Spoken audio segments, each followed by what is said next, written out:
The earbuds were wrapped carefully. Not expertly, just carefully enough to show intention. My stepdaughter watched my face while I opened the box, her shoulders slightly raised, as if bracing for a verdict. I smiled in the way you learn to smile in blended families, appreciative, measured, grateful without overreaching. "They're great," I said. And they were. Nothing flashy. A safe gift. At work the next day, I left them on my desk while answering emails. Someone asked about them, brand, battery life, the usual low-stakes office chatter. I handed them over without thinking. They were just earbuds. Plastic and silicone. Ordinary. Marcus took them last. He didn't say anything at first. Just turned them over once in his palm, then again, slower. His mouth tightened. The color left his face in a way I'd only ever seen once before, years ago, during an evacuation drill that turned out not to be a drill. "Where did you get these?" he asked. "My birthday," I said. "Why?" He leaned closer, lowering his voice. "You need to call the police." It wasn't the words that unsettled me. It was how carefully he chose them. Not should. Need. I didn't respond. I took the earbuds back, slid them into the case, and put them in my bag. My hands were steady. My pulse wasn't. But I've learned that panic wastes time, and time was suddenly something I didn't want to spend guessing. The rest of the day continued, technically. Meetings happened. Screens refreshed. I nodded when required. Somewhere between lunch and 5, Marcus sent me a message with a link and 3 sentences. No dramatics. Just facts. The model number. A recall that hadn't made the news yet. A modification used to bypass a safeguard, documented, traced, specific. The threat wasn't hypothetical. It wasn't even malicious in the cinematic sense.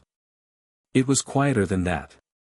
The kind of danger that exists because someone learned how to alter something and didn't fully consider, or didn't care, where it might end up. I followed instructions that evening. Didn't confront anyone. Didn't test anything. I put the earbuds in a drawer and locked it, then sat at the kitchen table pretending to read while my stepdaughter did homework across from me.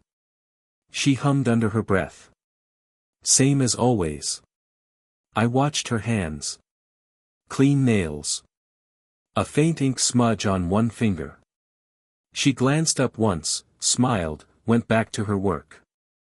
Nothing about her suggested guilt.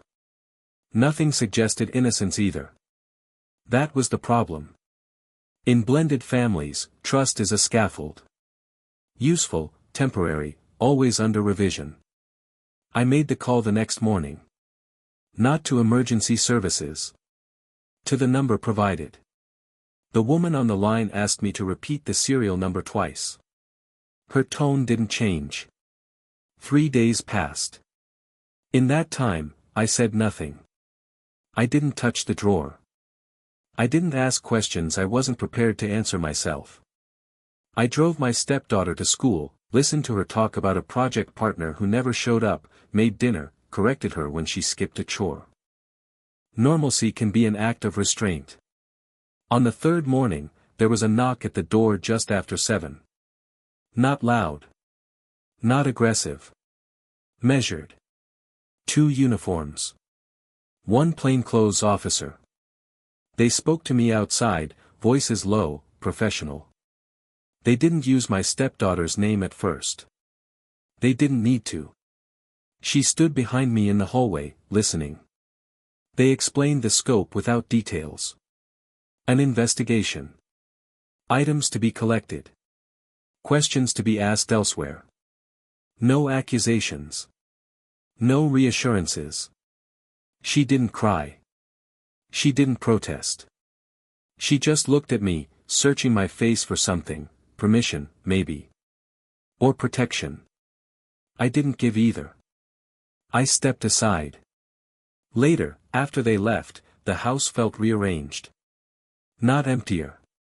Just, reweighted. I sat at the same kitchen table and tried to map backward, every moment that now felt potentially significant.